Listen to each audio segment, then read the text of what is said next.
Assalamualaikum warahmatullahi wabarakatuh. Salam sejahtera bagi kita semua. Pada hari ini saya akan menyampaikan materi dasar penyuluhan anti korupsi. Diawali dengan pengertian tentang korupsi. Korupsi berasal dari bahasa Latin corruptio yang memiliki kata kerja corrumpere yang artinya busuk, rusak, mengoyakkan, memutar balik, atau menyogok. Transparansi Internasional menyatakan korupsi adalah perilaku pejabat publik, politikus, atau pegawai negeri yang secara tidak wajar dan legal memperkaya diri atau memperkaya mereka yang dekat dengan kekuasaan dengan cara menyalahgunakan kekuasaan publik yang dipercayakan kepada mereka. Dalam Kamus Besar Bahasa Indonesia tahun 1991 tertera korup berarti busuk, palsu, atau suap. Dalam Kamus Hukum tahun 2002, korup berarti menerima uang sogok, menyelewengkan uang atau barang milik perusahaan atau negara, menerima uang dengan menggunakan jabatan untuk kepentingan pribadi. Dalam Undang-Undang Nomor 20 Tahun 2001, korupsi adalah perbuatan melawan hukum dengan maksud memperkaya diri atau orang lain, baik perorangan maupun korporasi, yang dapat merugikan keuangan negara atau perekonomian negara. Teori penyebab timbulnya korupsi. Ada beberapa teori yang seperti tertera di layar tentang timbulnya penyebab korupsi. Antara lain teori korupsi Robert Klitgaard yang disebut dengan CDMA Theory, atau teori korupsi Jack Boulogne yang disebut Ghosn Theory. Ghosn adalah singkatan dari Greed, Opportunity, Need, Expose. Ada juga teori korupsi Donald R. Kriziev yang disebut dengan Fraud Triangle Theory, di mana opportunity atau peluang dengan pressure atau motivasi dan rationalization atau pembenaran membuat timbulnya korupsi.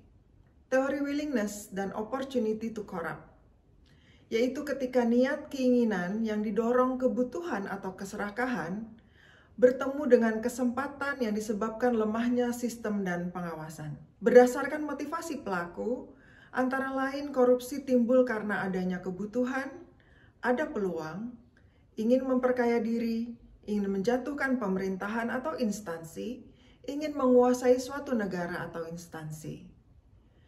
Ada lagi teori cost-benefit model yang merupakan pengertian bahwa manfaat korupsi dianggap atau dirasakan lebih besar daripada biaya atau risiko yang ditimbulkan.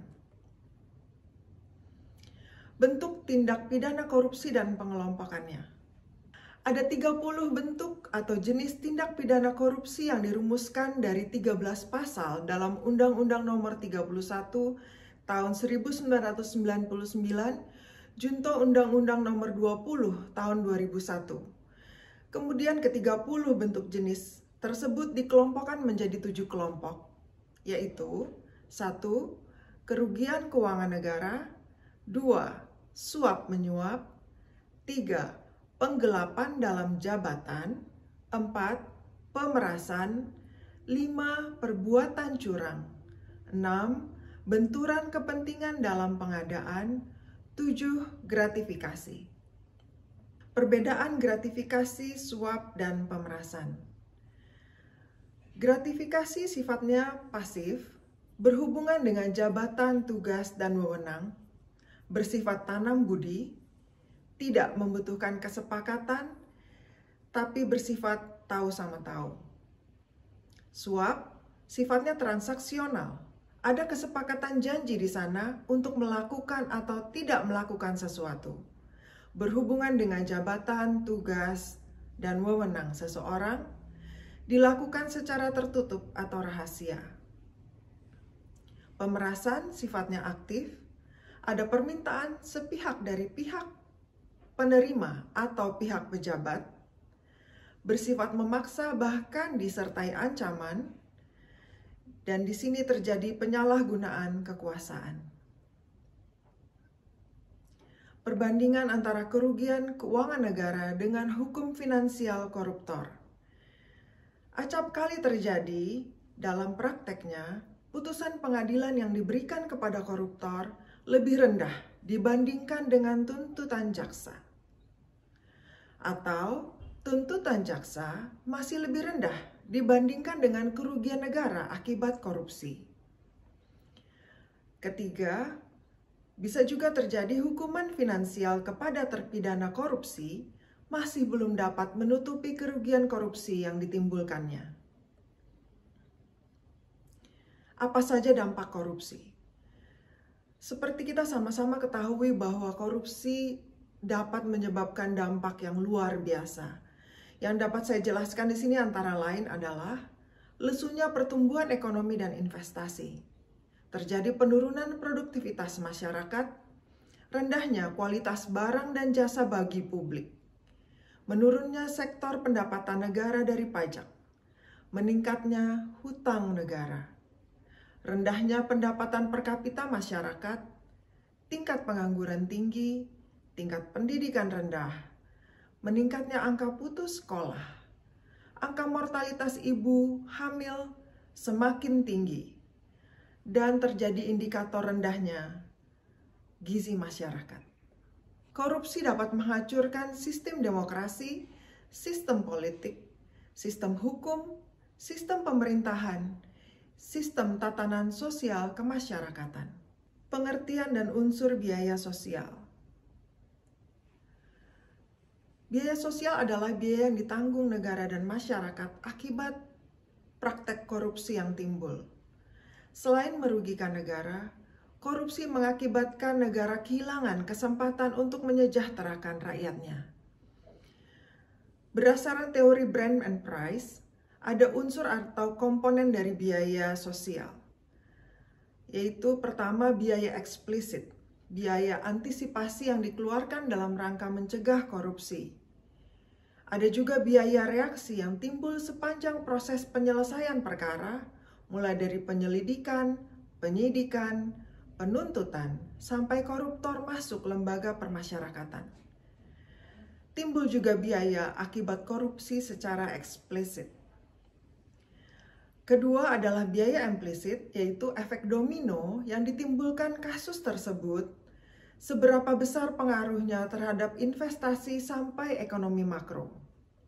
Hubungan antara dampak korupsi dengan biaya sosial. Dengan kerugian negara yang lebih besar daripada hukuman yang dikenakan kepada para koruptor, maka masyarakat dapat ikut menanggung selisihnya dalam berbagai wujud, antara lain, mahalnya harga jasa dan pelayanan publik. Kedua, pengentasan kemiskinan berjalan lambat. Ketiga, terbatasnya akses masyarakat miskin karena high cost ekonomi. Keempat, meningkatnya angka kriminalitas. Kelima, solidaritas sosial semakin langka atau terjadi demoralisasi di lingkungan masyarakat. Karena itu, korupsi merupakan pelanggaran terhadap hak-hak sosial dan hak-hak ekonomi masyarakat. Integritas dan nilai-nilai anti korupsi. Pengertian integritas. Integritas adalah bertindak secara konsisten antara apa yang dikatakan dengan tingkah lakunya sesuai nilai-nilai yang dianut, di mana nilai-nilai ini dapat berasal dari nilai kode etik di tempat kerja, nilai di masyarakat, atau nilai-nilai moral pribadi. Nilai-nilai anti korupsi harus dianut kelompok sasaran agar berperilaku anti korupsi. Nilai-nilai anti korupsi tersebut antara lain meliputi: pertama, kejujuran, yaitu lurus hati, tidak berbohong, dan tidak berbuat curang. Kedua, kepedulian. Ketika kita mengindahkan, memperhatikan, menghiraukan orang lain dan hak-hak orang lain. Ketiga, kemandirian, di mana kita tidak bergantung kepada orang lain. Keempat, kedisiplinan, yaitu taat peraturan tertulis maupun peraturan tidak tertulis. Kelima, bertanggung jawab menanggung akibat perbuatan dan keputusan yang diambil. Keenam, bekerja keras dengan gigih dan fokus dalam melakukan suatu pekerjaan. Ketujuh adalah kesederhanaan. Kedelapan adalah keberanian, di mana kita mantap hati, percaya diri, tidak gentar dalam menghadapi kesulitan maupun bahaya dan lain-lain. Kesembilan adalah keadilan. Kita berlaku sepatutnya, tidak sewenang-wenang. Dasar hukum pemberantasan korupsi di Indonesia terdiri dari beberapa acuan undang-undang dan peraturan, antara lain seperti yang tampak di layar. Ada Undang-Undang Nomor 30 Tahun 2002 Pasal 1 Butir 3, Undang-Undang Nomor 15 Tahun 2002 tentang tindak pidana pencucian uang, Undang-Undang Nomor 30 Tahun 2002 tentang KPK. Peraturan Pemerintah Nomor 71 Tahun 2000 tentang tata cara pelaksanaan peran serta masyarakat dan pemberian penghargaan dalam pencegahan dan pemberantasan tindak pidana korupsi. Undang-Undang Nomor 31 Tahun 1999 tentang pemberantasan tindak pidana korupsi. Undang-Undang Nomor 20 Tahun 2001 tentang pemberantasan tindak pidana korupsi. Kedelapan, Undang-Undang Nomor 28 Tahun 1999 tentang penyelenggaraan negara yang bersih dan bebas KKN. Kesembilan, Ketetapan MPR Nomor 10/MPR 1998 tentang penyelenggaraan negara yang bersih dan bebas KKN. Ke-10, Undang-Undang Nomor 13 Tahun 1971 tentang pemberantasan tindak pidana. Ke-11, Instruksi Presiden Republik Indonesia Nomor 5 Tahun 2004 tentang percepatan pemberantasan korupsi. Apa saja strategi dan rencana aksi pemberantasan korupsi yang dapat dilakukan? Ada beberapa strategi yang dapat dilakukan. Pertama, strategi represif. Antara lain, penanganan pengaduan masyarakat, pengawasan internal aparat penegak hukum, mendorong pencarian solusi lewat survei, seminar, lokakarya, dan lain-lain. Menangani potensi kelemahan sistem di dalam suatu organisasi. Kedua, perbaikan sistem, antara lain dengan memantau terlaksananya layanan publik. Kedua, melakukan kajian dan penelitian tentang layanan publik. Ketiga, menyampaikan rekomendasi kepada pemerintah. Keempat, membangun manajemen anti korupsi di lingkungan masing-masing. Strategi ketiga adalah strategi edukasi dan kampanye. Bentuk edukasi dan kampanye dapat memanfaatkan kreativitas, bakat, dan kemampuan yang dimiliki. Misalnya lewat lagu, puisi, cerpen, drama, dan lain-lain. Keempat, kita dapat mengikutsertakan masyarakat untuk melaporkan dugaan tindak pidana korupsi secara aktif. Dengan menerapkan prinsip-prinsip anti korupsi, yang antara lain adalah pertama, akuntabilitas, yaitu kesesuaian antara aturan dan pelaksanaan kerja. Kedua, diupayakan terjadinya transparansi. Ketiga, asas kewajaran. Keempat, kebijakan yang mengatur tata interaksi agar tidak ada pelaksanaan yang menyimpang. Kelima adalah kontrol kebijakan.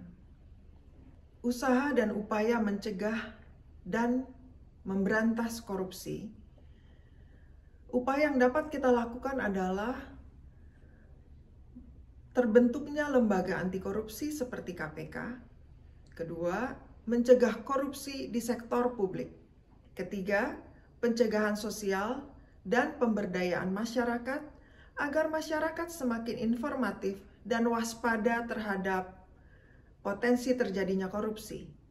Keempat, pengembangan dan pembuatan berbagai instrumen hukum untuk mencegah dan memberantas korupsi. Kelima, dilakukan monitoring dan evaluasi secara berkala.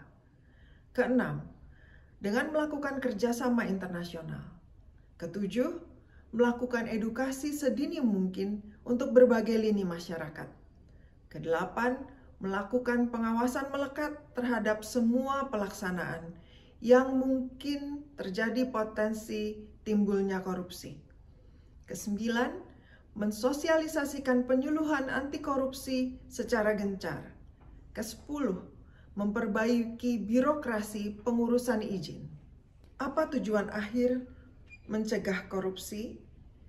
Tujuannya adalah untuk menghapus segala bentuk korupsi dalam rangka menunjang terwujudnya good governance. Sasaran adalah sebagai berikut. Menurunnya perbuatan korupsi, menurunnya jumlah kerugian finansial maupun sosial, meningkatnya penyelesaian tindak lanjut kasus-kasus yang berindikasi korupsi, meningkatnya partisipasi masyarakat dalam menginformasikan perbuatan korupsi, terwujudnya sistem pengelolaan yang memiliki daya tangkal terhadap praktik-praktik korupsi, serta lebih efisien dalam menjalankan tugas, fungsi, dan wewenangnya, meningkatkan efektivitas sistem pengendalian manajemen, lalu meningkatkan kesejahteraan kehidupan masyarakat. Apa saja indikator keberhasilan dari upaya memberantas korupsi? Indikator keberhasilan pencegahan dan pemberantasan korupsi dapat kita lihat dari menurunnya prosentase tingkat tindak pidana korupsi. Kemudian terjadi peningkatan kepercayaan publik terhadap pemerintah. Pengembalian uang negara meningkat. Sistem pengawasan melekat pada instansi-instansi, efektivitasnya meningkat. Kelima, terjadi perbaikan kualitas pelayanan publik. Ada role model dalam pemberantasan korupsi di berbagai negara di dunia ini. Antara lain negara-negara anti korupsi yang telah berhasil mencanangkan pemberantasan korupsi adalah Denmark, Finland, Norway, dan Sweden. Sebagai contoh, pada tahun 2016, IPK Denmark adalah 90, dan dia memperoleh 14 hadiah Nobel. Denmark mempunyai unit pemberantasan korupsi di setiap lembaga pemerintahan. Pemerintah Denmark menerapkan keterbukaan politik dengan memodernisasi sektor publik dan manajemen sumber daya publik melalui peningkatan transparansi dalam pengambilan kebijakan. Denmark melakukan mekanisme akuntabel dan anti korupsi, di mana warganya berpartisipasi dan melakukan dialog civil society.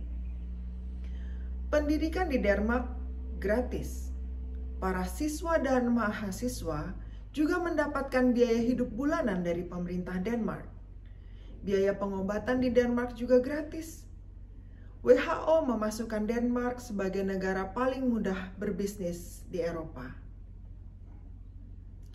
Demikian paparan tentang materi dasar penyuluhan anti korupsi.